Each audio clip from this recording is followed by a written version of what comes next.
Hello everyone.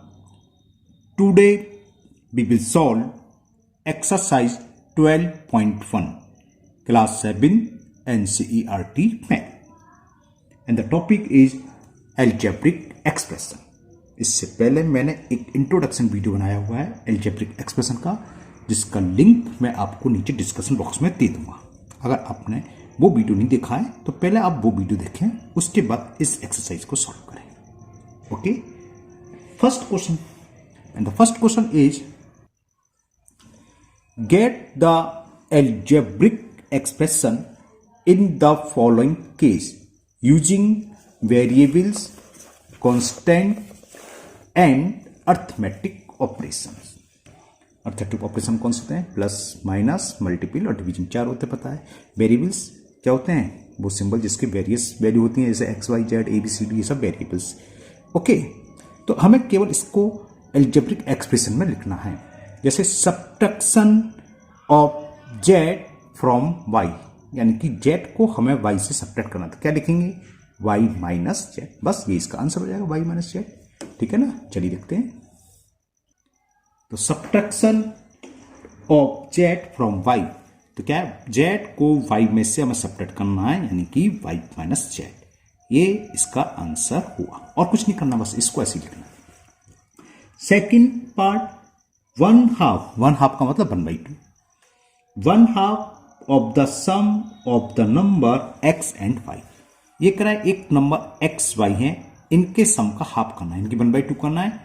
X और Y इनके सम का, तो सम का मतलब क्या? प्लस, और इन दोनों का हाफ है तो ब्रैकेट के बाहर लिखेंगे, क्योंकि इन दोनों का हाफ है, खाली एक्स करनी है। तो इसका एल्जेब्रिक एक्सप्रेशन क्या हुआ? 1/2 x plus y. Clear? Now third part, and the third part is the number z multiplied by itself.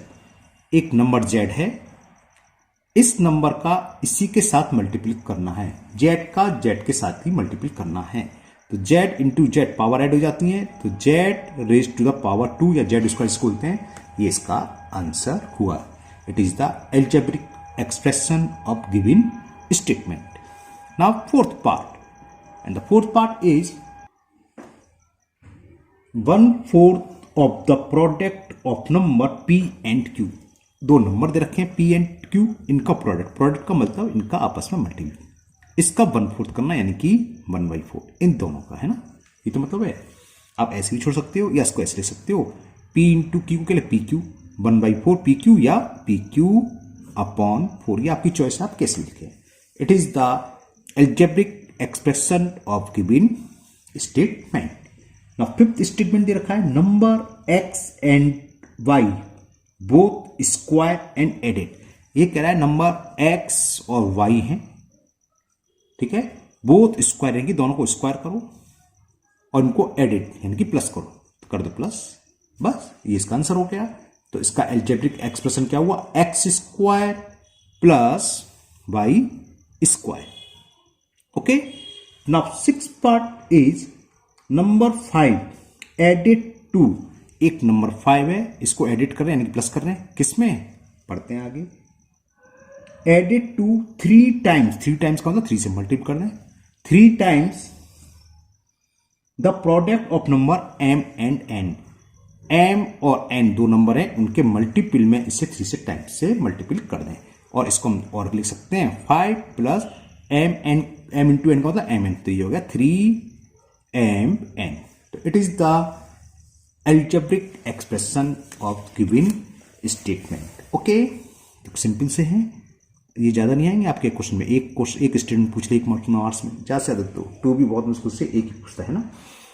तो 7 पार्ट करते हैं इसका।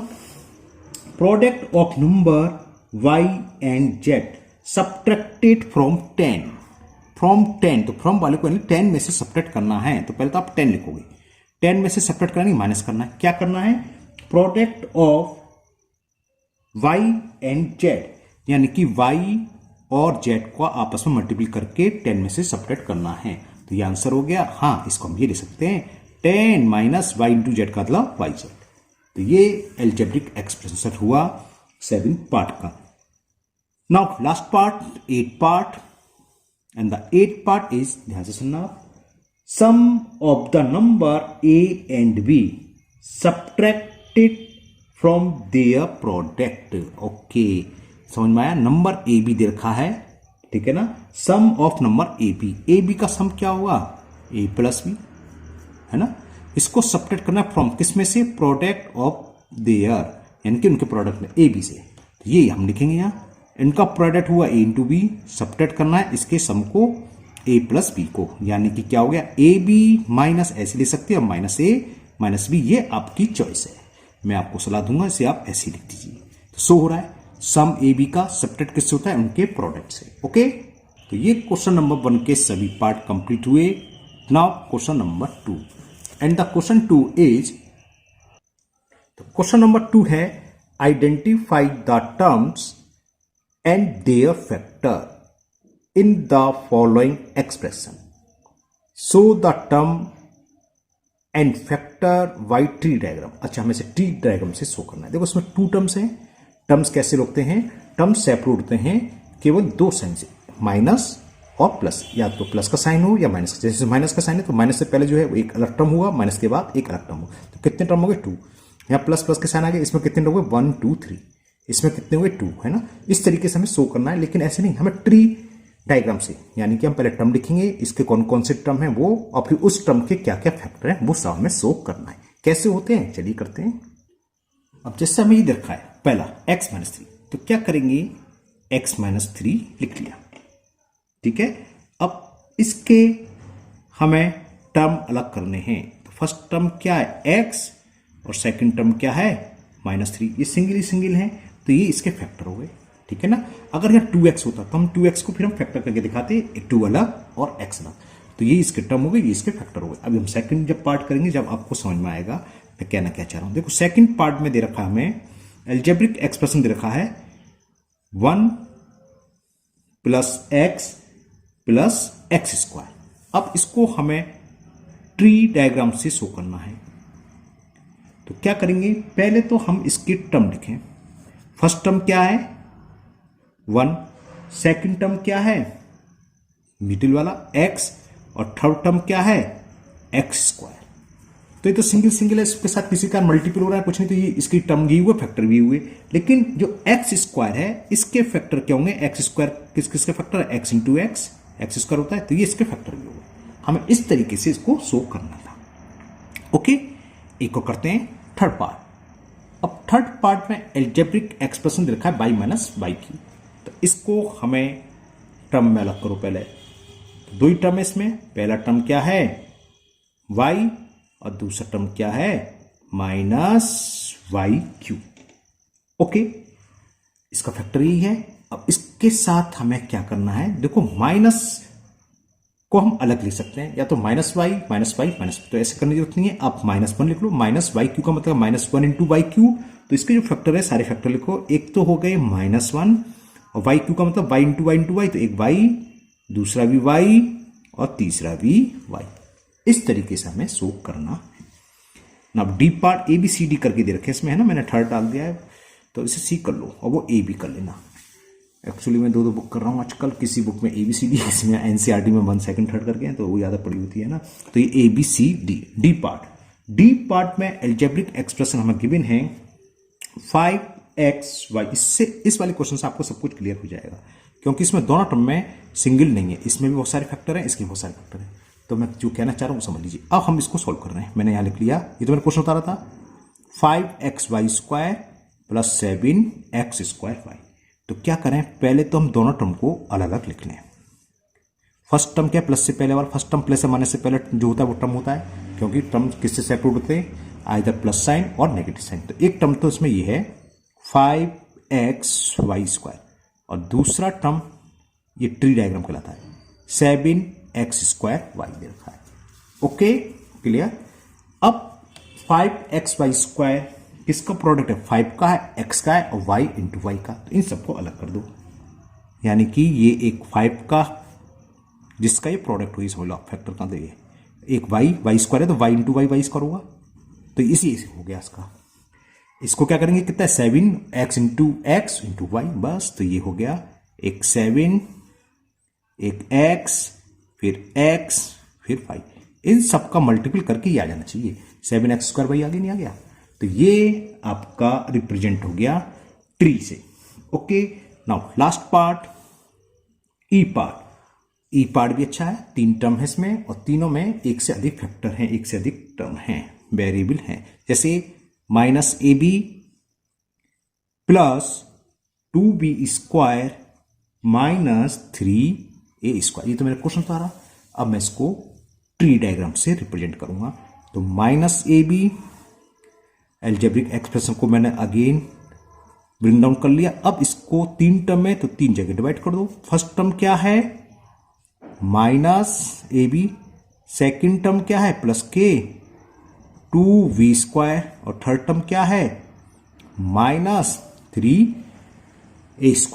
ओके, अब ये किस किस का प्रोडक्ट है? -a और b का। हाँ, ये हो सकता है आप लोग -1a और b लिख लें, वो भी सही है। आप या खाली आप -a × b लिखें तो वो भी सही है। जैसे किसी ने लिख लिया -a और दूसरा लिख लिया b, बिल्कुल ठीक है।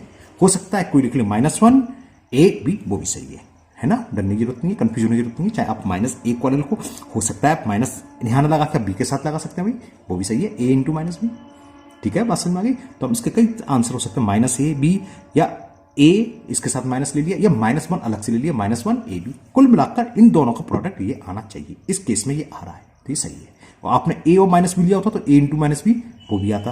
और आपने क्या कहना चाह रहा हूँ समझिए, हो सकता था कि आप ये लिखते, मैं दोबारा समझा देता हूँ। -ab है, क्यों टेढ़ा कर रखा है? इसको हम ऐसे भी तो लिख सकते थे, -a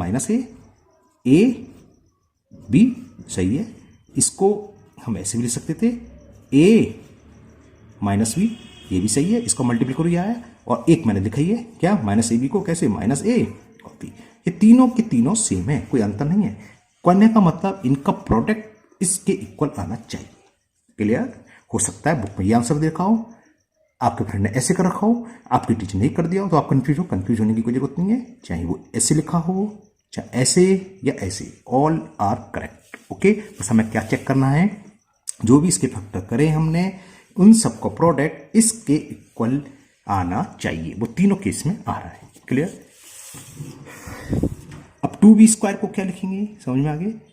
एक तो 2 है और b² का मतलब b × b, तो एक b और एक b इसका। अब इसको करें -3 और a² है, तो एक a और एक a। तो ये क्वेश्चन नंबर 2 का फर्स्ट पार्ट कंप्लीट हुआ। इसमें अभी सेकंड पार्ट भी है, वो भी करते हैं। Now second part. In the second part is identify terms and factors in the expression given below. जो हमें जो एक्सप्रेशन दे रखा है, एल्जेब्रिक एक्सप्रेशन दे रखा है, जैसे फर्स्ट है a -4x + 5, तो हमें टर्म आइडेंटिफाई करना है। टर्म क्या होते हैं? प्लस माइनस से लोग होते हैं, तो प्लस से पहले एक टर्म तो हो गया -4x और एक हो गया 5। फिर इन जितने भी टर्म है उन सबके जैसे ऊपर कहा था फैक्टर लिखने। इसके फैक्टर क्या है? -4 और 5, सॉरी -4 और x, और इस वाले टर्म का फैक्टर क्या है? 5। फिर इसी तरह दूसरे वाले में एक टर्म है -4x, सेकंड दे रखा है 5/, सी में एक टर्म 5/, और दूसरा 3/²। इस तरीके से दे रखे हैं, और इसमें A B C D E F G H part यानी कि 8 पार्ट हैं। तो इसका वैसे तो एग्जाम में आपका एक ही पार्ट आएगा, एक या 2 पार्ट आएंगे, है ना, इससे ज़्यादा नहीं आएगा। तो आप अलग अलग दोगे। अगर ये आप नोटबुक पर करना चाहते हैं पूरी एक्सरसाइज, तो आप जैसे आपके आंसर शीट में दिखा टेबल बना के कर दोगे तो कम लिखना पड़ेगा, है ना, बात समझ में आ रही है। लेकिन आप जब एग्जाम में आएगा तो एक या 2 पूछेगा, तो लिखोगे टर्म्स क्या होंगे? -4x, 5। अब -4x का फैक्टर क्या होंगे? -4, x, और 5 का होगा सिर्फ 5। चलिए करते हैं सभी। क्वेश्चन नंबर 2 का सेकंड पार्ट का ए, और एल्जेब्रिक एक्सप्रेशन हमें दे रखा है -4x + 5। एक क्वेश्चन में पूरा डिटेल में कर रहा हूं क्योंकि आपके एग्जाम में एक या 2 पार्ट आएगा, तो ऐसे करोगे। बाकी मैं टेबल बना के कर दूं क्योंकि टाइम बहुत लग जाएगा उसमें ऐसे अलग अलग लिखने से, ठीक है ना, क्योंकि H पार्ट यानी कि 8 पार्ट आपके करने हैं। तो एग्जाम में आएगा तो एक या 2 पार्ट आएंगे, तो ऐसे करोगे। इसमें आप कर रहा हूं -4x + 5। अब इसमें टर्म कौन कौन से हैं? तो टर्म्स लिखोगे, टर्म्स -4x, 5, ये तो टर्म्स हुए। अगर यहां -5 लिखा होता तो -5 लिख लेते, ठीक। अब पूछा था इसके फैक्टर, तो फैक्टर दोनों टर्म के फैक्टर लिखने हैं। इसके फैक्टर क्या होंगे? फैक्टर वही ऊपर बताया था, उनका प्रोडक्ट -4x आना चाहिए। तो एक तो -4 हो गया और एक हो गया x, और इसका सिंगल 5 ही है। तो फैक्टर्स तो लिखोगे फैक्टर्स ऑफ -4x आर, मतलब इस टर्म के फर्स्ट टर्म के -4, क्लियर। और 5 का 5 भी होगा। फैक्टर ऑफ टर्म 5 या सेकंड टर्म ऐसे लिख सकते हो, फैक्टर ऑफ टर्म 5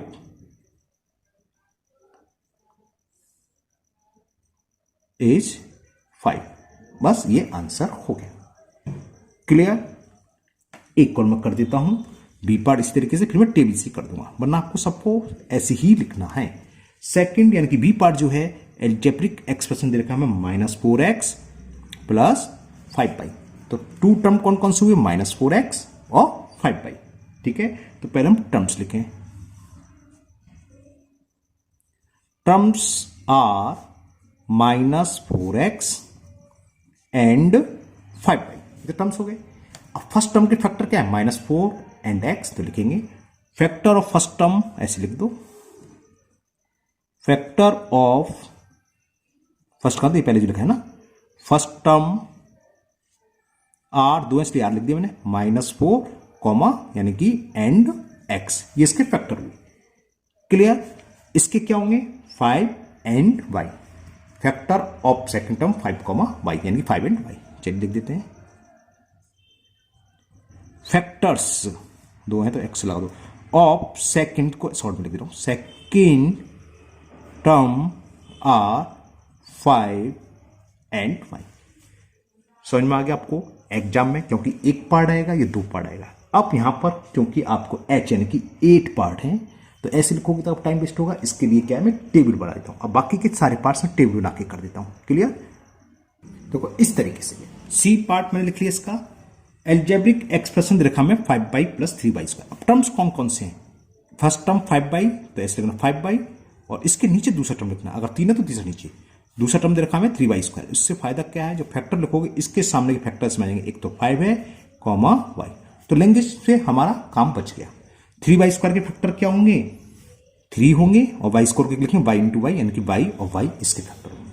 तो इसी पार्ट कंप्लीट हो गया। अब डी पार्ट में एल्जेब्रिक एक्सप्रेशन दे रखा है xy plus 2x² y²। First term क्या है, xy, सेकंड टर्म क्या है, 2x² y²। तो xy के फैक्टर क्या हुए, x, y, इसका मल्टीपल करो ये आएगा। 2x² y² के फैक्टर क्या होंगे, एक तो 2, और x² के लिखें x इंटू एक्स, यानी कि x, x, और y² के 2y आ रहा, पावर पाई है, तो 2 टाइम्स y लिख लो, y, ये इसके फैक्टर हो गए। तो देखो बहुत समय बच रहा है ना लिखने में। नाउ नीचे बढ़ाते हैं। अब ई पार्ट, ई एल्जेब्रिक एक्सप्रेशन में 2 टर्म्स हैं, PQ प्लस Q। तो टर्म्स एक तो PQ दे रखा है और दूसरा टर्म हमें दे रखा है Q।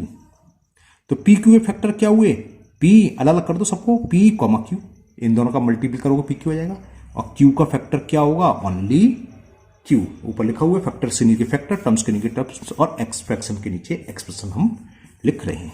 अभी हम वैसे कर रहे होते डिटेल में, तभी हम C और D ही कर पाए होते, ज्यादा C कर पाए होते, सारी लैंग्वेज लिख रहे होते, ठीक है ना। इसे आप बढ़ाते जाओ जितनी जरूरत हो, H तक है भी तो और नीचे जरूरत पड़ेगा।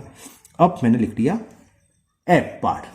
F में एल्जेब्रिक एक्सप्रेशन हमें दे रखा है, छोटा छोटा लिखना पड़ेगा, बड़ा है, 1.2 AB माइनस 2.4 V और प्लस नीचे लिख रहा हूं मैं 3.6 A।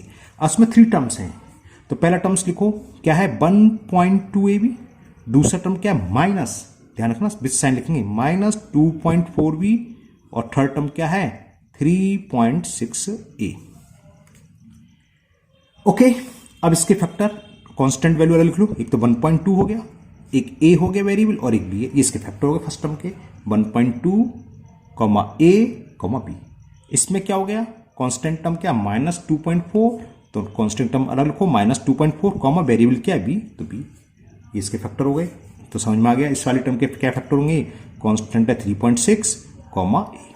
बस ये आंसर हो गया है ना। ये इसके टर्म्स हो गए, पहला term, second term, third term. First term के फैक्टर ये हैं, सेकंड टर्म के फैक्टर ये हैं, और थर्ड टर्म के फैक्टर ये।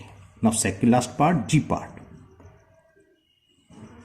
जी पार्ट में हमें दे रखा है 3/4x प्लस 1/4। तो समझ में आ गया शायद। फर्स्ट टर्म क्या है 3/4x और सेकंड टर्म है 1/4। क्लियर। तो इसके फैक्टर लिखें, इसके फैक्टर क्या होगा समझ में आ गया। कांस्टेंट को लिख लो और वेरिएबल अलग। तो 3/4 x, इसमें एक ही टर्म है, ये इसका फैक्टर होगा 1/4। क्लियर। ऊपर स्पेस कम थी, अब यहाँ h पार्ट में यहाँ कर रहा हूं h डाल के, ठीक।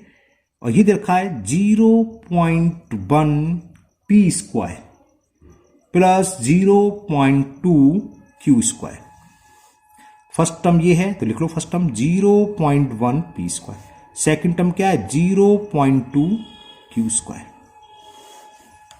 ठीक। इसके फैक्टर बात समझ में आ गई। कांस्टेंट क्या 0.1, पहले तो लिखो 0.1। p स्क्वायर का मतलब p इंटू पी, यानी कि p, p। जितनी पावर है 3 होती तो p को 3 टाइम्स लिखते, पावर 4 होती तो p को 4 टाइम्स। इसी तरह यहां कांस्टेंट 0.2 है तो 0.2 और q स्क्वायर है यानी कि q, q। ओके, तो ये क्वेश्चन आपका कंप्लीट हुआ, क्वेश्चन नंबर 2। तो आज के वीडियो में हम ये 2 क्वेश्चन दे देंगे, क्वेश्चन 1 और 2। 3 क्वेश्चन के आगे, 3 और 3 के आगे हम नेक्स्ट वीडियो करेंगे। मुझे उम्मीद है आपको ये दोनों क्वेश्चन बहुत अच्छे से समझ में आ गए होंगे। फिर भी अगर आपको कोई प्रॉब्लम या डाउट है तो आप कमेंट बॉक्स में कमेंट करें, मैं उसको दूर करने की पूरी कोशिश करूंगा। अगर आप लोग पहली बार चैनल पर आए हैं तो चैनल को सब्सक्राइब करना ना भूलें, साथ ही साथ बेल आइकन जरूर प्रेस करें, जिससे आगे जो भी वीडियो अपलोड होगी उसका नोटिफिकेशन आपको मिल जाएगा और वो वीडियो आपकी मिस नहीं होगी। इस वीडियो को अपने दोस्तों को भी शेयर करें, जिससे कि वो भी इसका फायदा उठा सकें। फिर मिलते हैं नेक्स्ट वीडियो में। Thank you, have a nice day.